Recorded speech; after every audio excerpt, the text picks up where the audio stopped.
안녕하십니까. 감사 스마일 찐팬 42분. 네, 한 분 한 분 호명해 드릴 수 있도록 하겠습니다.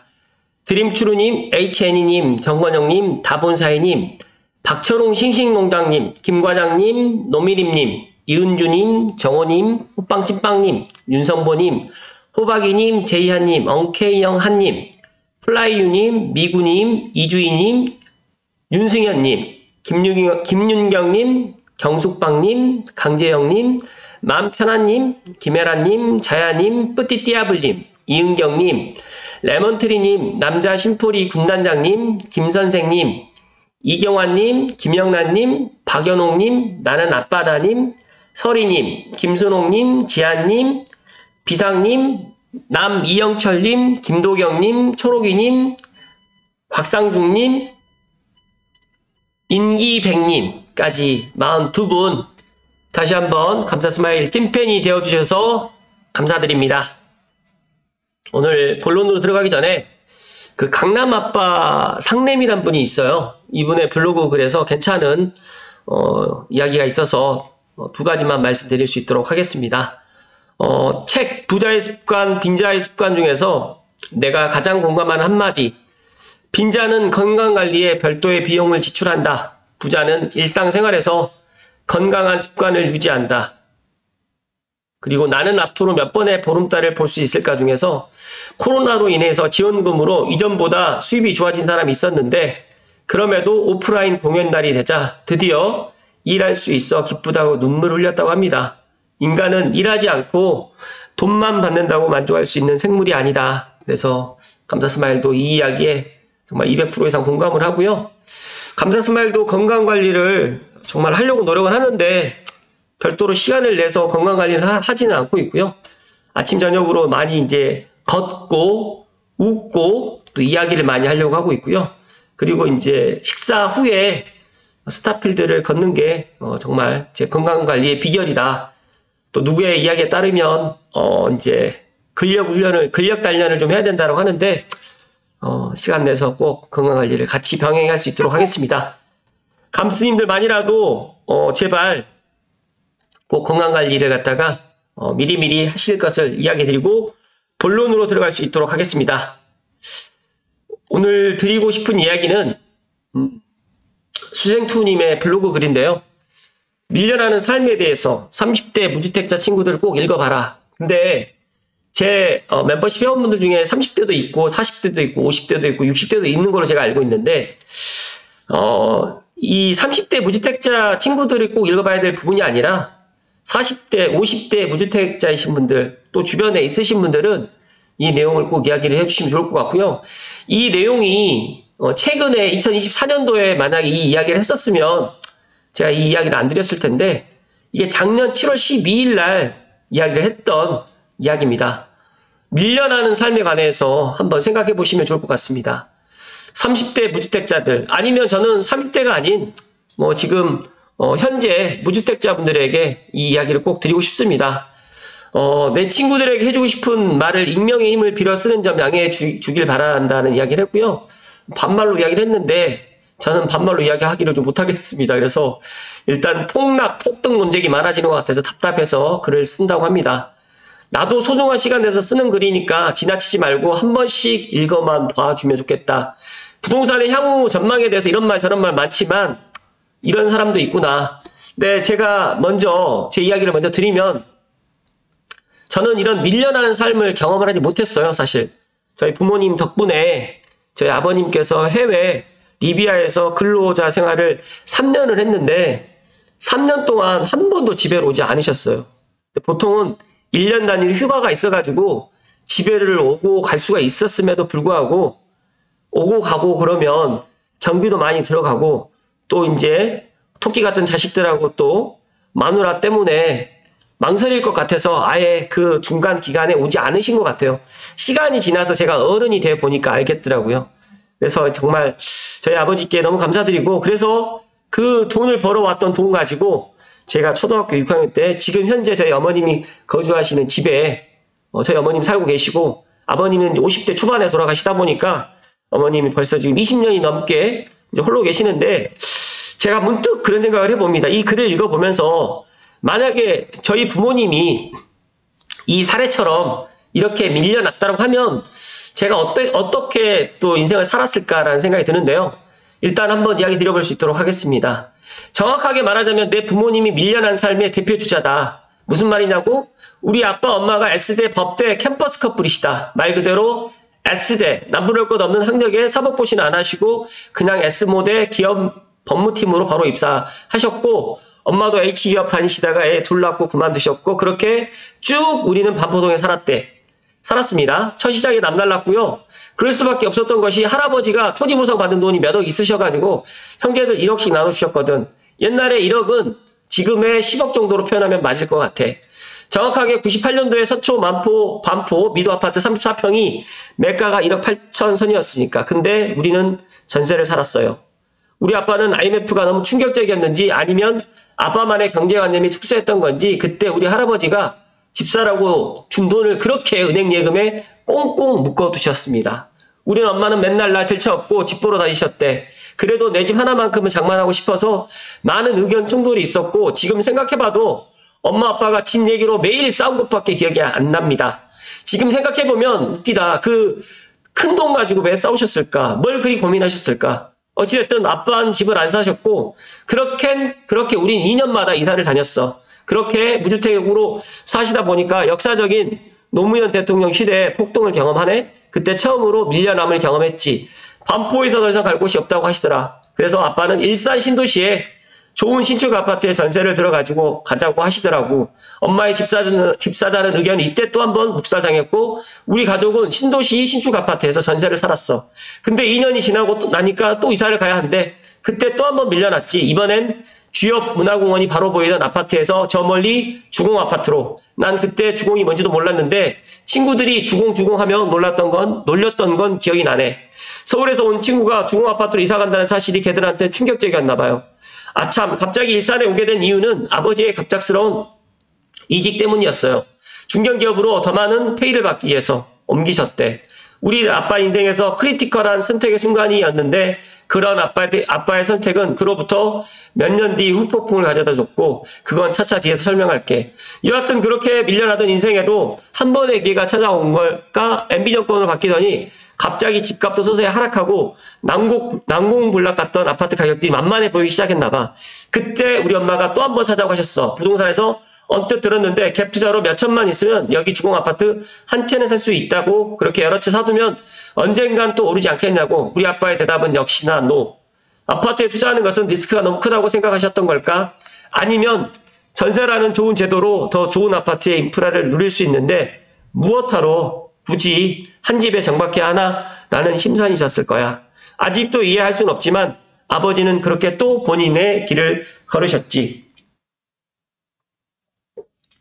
제가 이야기를 갖다 드리다 보니까 이 반말로 되니까 이 반말로 되는 거는 좀 이해를 부탁드리겠습니다.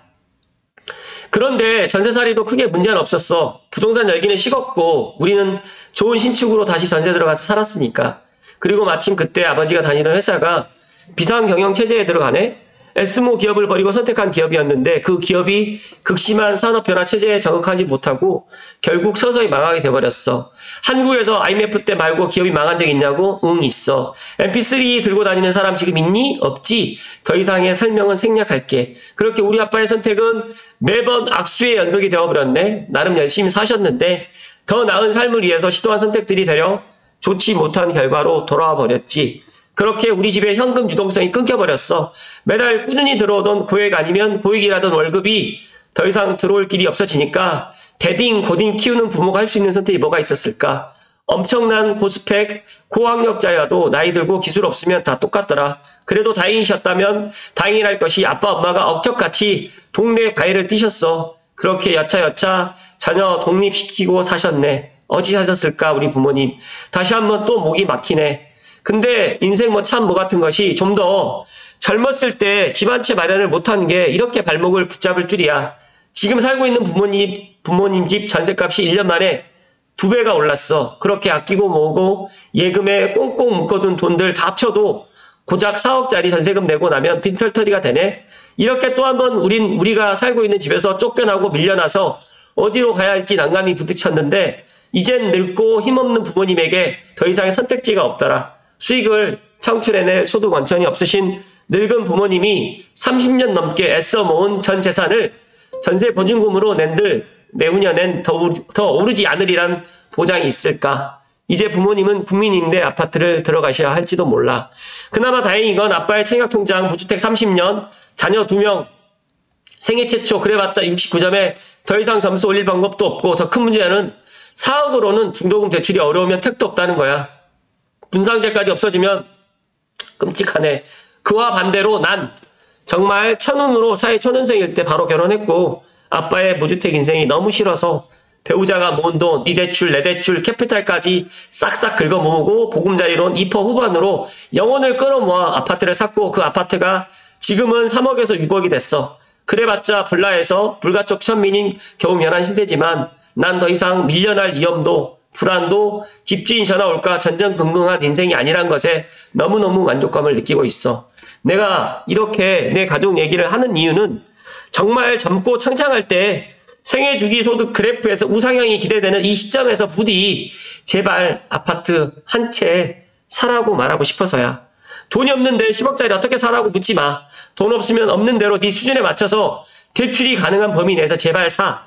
지금 LTV 50% 40%는 네 인생 30년 저당 잡혀서 갚아 나가기에 충분히 만만한 금액이야. 내가 정말 자신있게 말할 수 있어. 우리 아버지 나 태어날 때쯤 받으신 그 돈 1억, 은행에서 그대로 1억으로 잠자고 있어. 액면가 그대로 말이야. 근데 30년 지난 지금 라면 값이며 우유 값이며 상상할 수 없을 정도로 비싸졌네. 집을 사라고 말하는 또 하나의 이유는 역사상 다시 없을 저금리 시대야. 그 말인 즉슨 내가 빌린 돈에 대한 이자가 2%, 3% 혹은 4% 초반 이자 비용을 딱 그만큼만 내면 된다고. 우리 민족은 금리 20%일 때도 잘 먹고 잘 살아냈어. 제발 금리 1%에 쫄지 마. 지금 아니면 앞으로 금리는 쭉 오를 일만 남았다. 같은 돈을 빌리는데 더 비싼 돈 주고 빌려야 한다고. 그건 내 소득은 항상 그 자리인데 가만히 있어도 숨만 쉬어도 내가 지불해야 할 금융비용이 몇 배씩 늘어날 수도 있다는 말이야. 그러니 제발 30년, 40년 고정으로 보금자리론 지원 가능한 6억 미만 아파트는 일단 사고 그 집에서 행복하게 살자. 다 늙어서까지 이곳저곳 이사 다니는 건 싫잖아. 그냥 내 집에서 평생 산다 생각하고 내 집 사자고. 우리 부모님 절대 못 배워서 경제를 잘 몰라서 이렇게 된 게 아니라고. 인생의 결정적인 순간에 빨간 약, 파란 약 잘못 먹어서 이렇게 된 것뿐이고 그 몇 번의 실수와 차이가 인생 전체를 갉아먹는다고. 정말 내 집만큼은 재테크 수단으로 생각하지 말고 내 가족과 내 삶의 근간이 되는 내 쉴 곳이라 생각하자. 그럼 내 집값이 곤두박질 치더라도 가격과 상관없이 관계없이 그 자체로 의미와 가치를 지니니까 밀려나는 삶은 살지 말자. 제가 이 이야기를 정말 우연찮게 방송 준비하면서 이 수생투님의 블로그 글을 제가 이 이야기를 그냥 일반 그냥 뭐 저희 전체 공개를 할까 하다가 이것만큼은 전체 공개를 하면 안 되겠구나. 그래서 제 멤버십 영상 회원분들께 이야기 드리는데요. 어떻게 생각하십니까? 물론 뭐 감사 스마일 이야기에 뭐 반론을 제기하실 수도 있고, 그리고 저희 찐팬분들 중에서 또 현재 무주택자이신 분도 계실 거고, 또 내 집을 이제 최근에 마련하신 분도 계실 거고, 또 다주택자분들도 계실 텐데, 저는 제가 어릴 때 제 이야기를 드리면, 제가 어릴 때 정말 집 걱정을 초등학교 다닐 때만 해도 정말 막 이사 다니는 걸 정말 많이 경험을 했고, 정말 그 월세방에서 울지도 마음대로 못하고 동생이랑 싸우지도 못하고 하다 못해 진짜 막 그런 그 주인집 눈치를 많이 보고 살았던 것 같아요. 그리고 또 심지어는 저희 어머님, 그러니까 저희 아버지가 해외로 일 가실 때는 저희 이모님이 그때 집을 갖고 계셨거든요. 그래서 이모님 집에 또 월세를 살았어요. 그러다 보니까 어릴 때는 그냥 그 초등학교 다닐 때는 그냥 다 집이 없이 다 월세로 사는 줄 알았어요. 그러다가 이제 초등학교 6학년 때 이제 아버지가 이제 해외에서 돈을 벌어 오셔가지고 그때 직장만을 하고, 그 뒤로부터는 제가 대학교 때까지 집 걱정을 안 하고 또 군대를 또 갔는데 또 집을 또 제공을 해주니까 또 결혼함과 동시에 또 집도 아파트 작지만 20평대 아파트로 또 살다 보니까 정말 집 걱정을 1도 안 했습니다. 근데 이제 전역을 앞두고 당장 떨어진 문제가 의식 주 중에서 이 주거 부분을 엄청 고민을 했어요. 근데 아이러니하게 제가 전역할 때 1억 정도의 퇴직금하고 군인공제를 그때 좀 들었거든요. 그러다 보면서 1억이라는 돈을 가지고 나와서 정말 이 큰 돈 가지고 나는 이제 사회에서 넷도 장만하고 정말 잘 살 수 있을 거라는 그런 꿈을 가졌었는데 1억이라는 돈 가지고 반지하밖에 갈 수 없는 1억이라는 돈 가지고 빌라 전세도 못 간다는 그 사실에 정말 좌절했습니다. 그래서 그때 제가 만약에 부동산 공부를 하지 않았더라고 하면 아마 저는 그때 재집 장만을 하지도 않았고요. 2009년도 금융위기 때 아마 아파트 분양을 받지 못했을 거예요. 그러다 보니까 아파트 분양을 받고 그때 당시에 중도금대출 이자가 5.5%였고 계약금 15%고 그때 분양가가 3억 1,300이었고 그 집을 4억 5천에 매도했던 걸 저는 아직까지 기억을 하고 있거든요. 그래서 제가 그 이후에 2010년도, 11년도, 12년도에 집값이 정말 쌌잖아요. 서울도 집값이 정말 쌌고 그때 많은 사람들에게 제 주변에 있는 분들에게 집을 사라고 이야기를 했어요. 욕을 엄청 많이 얻어먹었어요. 지금 욕 얻어먹은 것보다 그때 욕을 더 많이 얻어먹은 것 같은데요. 근데 저는 확신이 있었습니다. 앞서서 이분처럼 내 집 한 채가 오르든 떨어지든 그게 무슨 문제가 되느냐. 맞잖아요. 이분들, 이 부모님들이 몰라서 S대 나왔고 법대 나왔는데 이분들이 몰라가지고 내 집을 장만을 안 했을까요? 엄밀히 따지게 되면 인생에서 경제적인 개념이라든지 이 내 집에 관련해가지고는 국가라든지 하다못해 학교에서도 알려주지 않아요. 경제학과 교수가 내 집 마련을 하라고 알려주시나요? 주식 전문가가 내 집 마련을 하고 알려주나요? 근데 정말 아이러니한 거는 이런 경험이 있는 분들은 정말 빨리 내 집 마련을 하더라고요. 그러니까 경험이 정말 살면서 중요하다. 그래서 정말 이 필자의 이 30대 무주택자 친구들. 근데 가만히 생각을 해보니까 감사스마일도 30대 때 내 집 마련했거든요. 근데 제 주변에 보니까 30대 때 부동산 내 집 마련한 분들이 의외로 지금 제가 주변을 딱 보다 보니까 자산을 많이 모았고 그리고 집 걱정을 하지도 않고 부동산에 대해서는 정말 그냥 편안한 마음으로 그냥 사두었다가 아니면 안 되면 월세 주지 안 되면 전세 주지 이런 마인드예요. 근데 뒤늦게 40대 때나 50대 때 내 집 마련을 하시는 분들 이런 성향들을 보면 조급해요. 그래서 조급하지 마시고 만약에 감스님들 중에서 만약에 지금이라도 내가 내 집 마련을 갖다 해서 샀는데 꼭지를 잡았다. 아니면 내가 내 집을 샀는데 정말 상투를 잡았다. 시간 지나면 상투가 아니에요. 그냥 분명히 말씀드리는 거는 이 글 내용을 제가 링크를 걸어 드릴 테니까 한번 다시 처음부터 끝까지 다시 한번 꼭 읽어보실 것을 만약에 내 이야기다라고 생각하시면 어쩔 수는 없지만 감사스마일은 이 이야기를 갖다가 전체 감스님들 모든 사람들에게 이 이야기를 드릴 수 없는 이유 중에 하나가 좀 민감한 상황이다 보니까 멤버십 회원분들께 이야기 드립니다. 감사스마일의 결론을 드리면 내 집 마련은 정말 하루라도 빨리 해야 되고요. 내 집이 정말 떨어질 때가 오히려 또 기회입니다. 만약에 내가 내 집 마련을 지금 못한 상황이다. 그러면 제가 봤을 때 한 4년, 5년 기다려야 됩니다. 3년에서 4년, 5년. 또 떨어질 때가 있어요. 그럼 그때 가서 사시면 됩니다. 그런데 그때 살 때 지금의 가격보다 떨어지더라도 지금의 가격보다 더 비싸져 있을 겁니다. 그렇기 때문에 내가 내 집 마련은 늦추는 게 아니고 하루라도 빨리 하시고 그리고 만약에 6억 이하의 보금자리 론이라든지 그런 대출이 있다라고 하면 무조건 하셔야 되고 그리고 만약에 내가 무주택으로 정말 내가 이래서 새 아파트 청약을 갖다 받긴 희망하신 분들은 전략적으로 해야 된다는 말씀 다시 한번 드리고 특히 또 감스님들 중에 사전청약 당첨됐는데 본청약 분양가 높아져가지고 포기하는 그런 바보 같은 행동하지 마시고요. 왜냐하면 본청약 때 분양가 최소한 사전청약 분양가보다 20% 정도는 오를 거예요. 20%가 안 오르면 15%에서 20% 사이가 될 건데 10%까지밖에 안 오른다는 이런 순진한 생각 갖지 마시고 더 오르면 더 오른다라는 말씀 드리면서 그래도 본청약은 고해야 된다는 말씀 강조해서 이야기 드리고 이 이야기처럼 내 집만큼은 재테크 수단으로 생각하지 말고 내 가족과 내 삶의 근간이 되는 내 실속곳이라 생각을 하면 내 집이 오르든 떨어지든 하다못해 내가 주택담보대출을 받았잖아요. 원금하고 이자 상환을 하는 게 오히려 가정경제에 더 좋은 영향을 끼칩니다. 돈이 있잖아요. 그러면 막 차도 바꿔야 되고 핸드폰도 바꿔야 되고 여행도 가야 되고 다 써버려요. 저는 제가 인생을 살면서 돈을 많이 버는 것보다 인컴보다 저축이 더 중요하다라고 저는 생각하는 사람이기 때문에 재테크 수단으로 부동산을 갖다가 생각을 하지 말라는 뜻이 아니라 정말 내 집 한 채만큼은 꼭 필요하다. 그리고 내 인생이 50에 끝날지 60에 끝날지 100살에 끝날지는 모르는 거잖아요.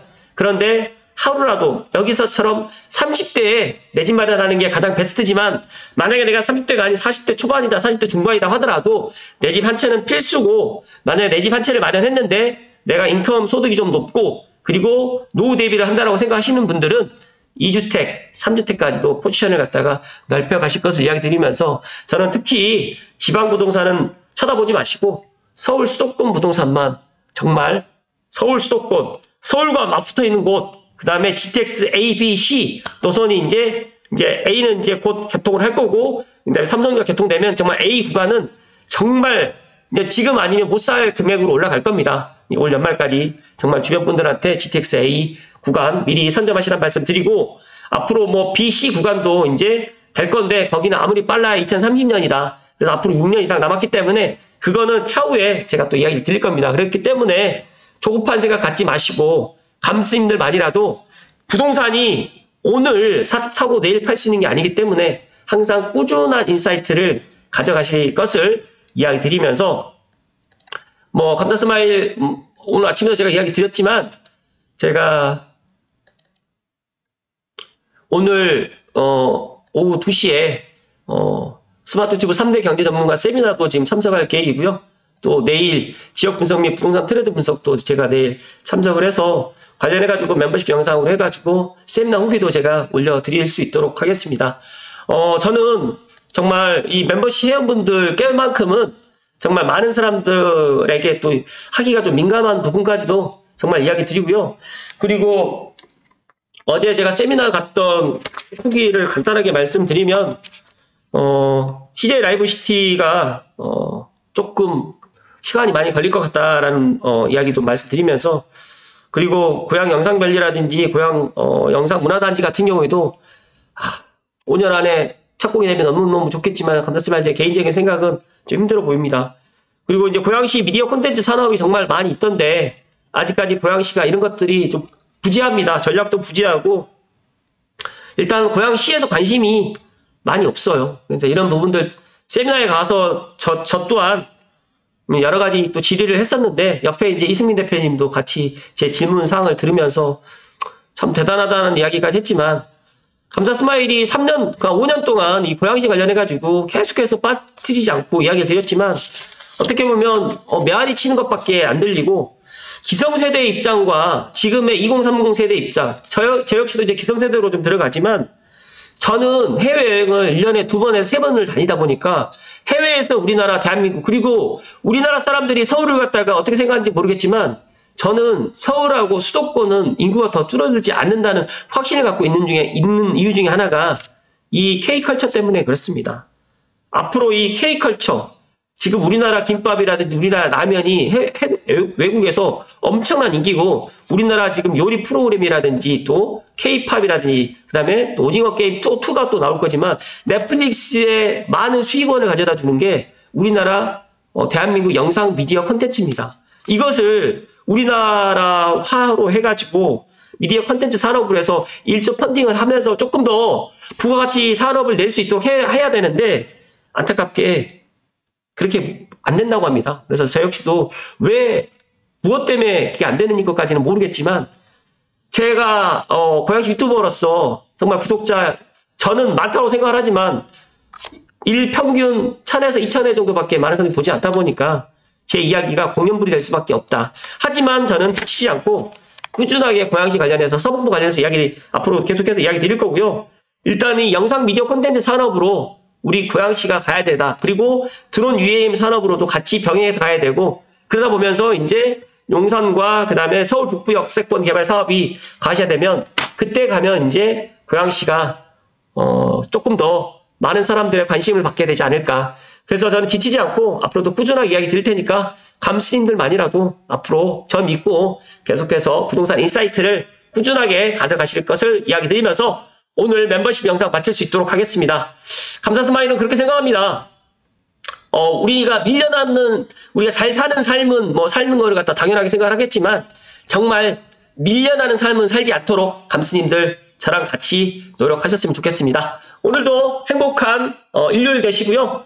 저는 아마 월요일날 아침 방송을 갖다가 고양시에서 못할 것 같고 고양에서 순천에서 아마 하게 될 것 같은데 그때 아침에 인사드릴 수 있도록 하겠습니다. 고맙습니다.